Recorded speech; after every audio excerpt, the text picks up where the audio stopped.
Publicity హడావుడి ఎందుకు చెప్పండి. రైట్ టు అన్ అడ్వకేట్ ఆడ పోయినాక వాళ్ళని చెప్పమని మీరే మీకు చెప్తుంది. యూఆర్ నాట్ ఏసీపీ, వాళ్ళు వాళ్ళు చెప్పండి నాకు, నేను వాళ్ళని అడుగుతాను కదా, వాళ్ళు చెప్పండి నాకు. లేదంటే ఇటు వెళ్ళిపోతాను మరి మీ ఇష్టం. It your wish. Judgement reserve అయిన తర్వాత అసలు పిలిచే అవసరం లేదు. పిలిచా అయినా వచ్చినాక మీరు నా లాయర్ రాకూడదు అంటే నేను ఇన్ రైటింగ్ ఇవ్వండి, లాయర్ రాకూడదు ఇన్ రైటింగ్ ఇవ్వండి, నేను ఉంటాను ఇక్కడ వెయిట్ చేస్తాను. రోడ్డు మీద ఇక్కడ కూర్చొని ఇక్కడ ఇన్ రైటింగ్ ఇవ్వనంటే లాయర్ రావడానికి వీల్లేదు. లేదంటే మీరు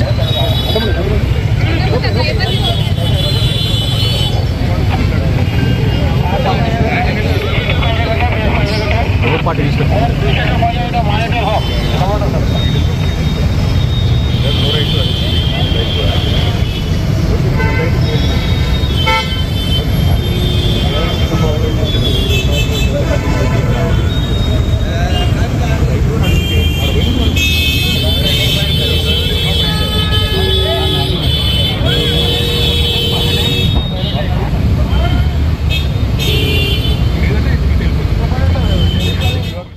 రైట్. ఏసీబీ హెడ్ క్వార్టర్స్ దగ్గర లాయర్తో ఏసీబీ విచారణకు వచ్చారు కేటీఆర్. లాయర్ను వెంట తీసుకురావడంపై ఏసీబీ అభ్యంతరం వ్యక్తం చేసింది.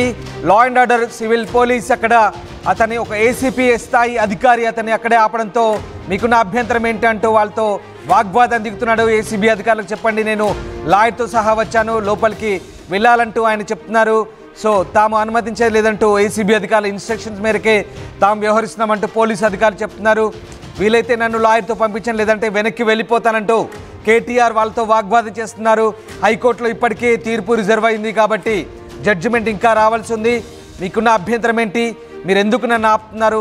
మీరు ఏసీబీ కాదు కదా, సివిల్ పోలీస్ కదా, నన్ను ఆపాల్సిన అవసరం ఏంటంటూ ఏసీపీతో వాగ్వాదం దిగుతున్నాడు. ఆ కన్వర్జేషన్ అంతా ఇప్పటిదాకా మనం విన్నాం.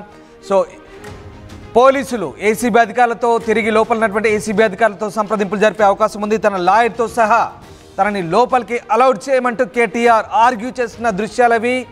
ఇప్పటికే హైకోర్టులో జడ్జిమెంట్ ఇంకా పెండింగ్లో ఉంది కాబట్టి, రిజర్వ్లో ఉంది కాబట్టి మీరు ఎందుకు ఆపుతున్నారు? నన్ను ఇంట్రాగేషన్కి వచ్చాను కదా, నాకు సహకరించండి, నేను లాయర్తో సహా వెళ్తాను, లేదంటే మీరు సహకరించకపోతే నేను ఇటు నుంచి ఇంటికి వెళ్ళిపోతానంటూ ఆర్గ్యూ చేస్తున్నాడు పోలీసులతో. ఆ దృశ్యాలవి హెడ్ క్వార్టర్స్ దగ్గర, ఏసీబీ హెడ్ క్వార్టర్స్ బయట. బహుశా కేటీఆర్ వాహనశ్రేణి ఆపడంతో అక్కడ కొంత ట్రాఫిక్ జామ్ కూడా ఏర్పడ్డట్టుగా తెలుస్తుంది. బట్ ట్రాఫిక్ పోలీస్ దానంతా కూడా క్లియర్ చేస్తున్నారు. ఆ ప్రాంతంలో భారీగా పోలీసులు అయితే మోహరించారు. మీడియా హడావుడి కనిపిస్తోంది. అక్కడ ఎవరిని కార్యకర్తలు రానివ్వకుండా, బీఆర్ఎస్ నేతలను ఎవరిని రానివ్వకుండా పూర్తిగా పోలీసులు నిలువరిస్తున్నారు. ఎక్కడికక్కడ ఇప్పటికే గృహ నిర్బంధాలు కొనసాగుతున్నాయి. బీఆర్ఎస్ హెడ్ క్వార్టర్స్ దగ్గర కూడా పోలీసు భారీగా మోహరించారు. బీఆర్ఎస్ తెలంగాణ భవన్ దగ్గర ఇప్పటికే పోలీసు ఉన్నారు. బట్ ఇంకా KTR still ACB office gate బయట ఉన్నారు. ఇంకా లోపలికి వెళ్ళని పరిస్థితి. లాయర్తో సహా పంపించమంటూ పట్టుబడుతున్నారు కేటీఆర్. బట్ పంపించేందుకు పోలీసులు నిరాకరిస్తున్నారు. ఏం జరగబోతుందని మాత్రం ఉత్కంఠ రేగుతోంది. ఏసీబీ అధికారులు అలౌడ్ చేస్తారా? కేటీఆర్ ఒక్కరిని మాత్రమే అనుమతించేందుకు వాళ్ళు నిబంధనలు పెట్టుకున్నారు. సో వాళ్ళు పెట్టుకున్న నిబంధనల ప్రకారం కేవలం కేటీఆర్ ఒక్కరిని మాత్రమే లోపలికి పిలుస్తారా, లేదా తన లీగల్ టీంతో సహా కేటీఆర్ని అలౌడ్ చేస్తారా లోపలికి? ఏం జరగబోతుంది? ఏసీబీ రూల్స్ ఏం చెప్తున్నాయి? ఏసీబీ ఇంట్రాగేషన్ తీరు ఏ రకంగా ఉంటుందని మాత్రం ప్రస్తుతం అయితే ఒక ఆసక్తికర చర్చ సాగుతుంది. ఎస్, లేటెస్ట్ ఇన్ఫర్మేషన్ ఇవ్వడానికి మా కొలీగ్ పెట్రిషియా జాయిన్ అవుతున్నారు. పెట్రిషియా, కేటీఆర్ ఇంకా గేట్ బయటే ఉన్నారా? పోలీసులతో ఆర్గ్యుమెంట్ కంటిన్యూ అవుతుందా? What's going on? ఎస్, ఇప్పటికే చూసుకుంటే కూడా కేటీఆర్కి మరియు ఏసీపీ అధికారులకి చోటు చేసుకుందని చెప్పొచ్చు. ఆర్గ్యుమెంట్లు జరుగుతుంది. పోలీసులు అడ్డుకుంటున్నారు.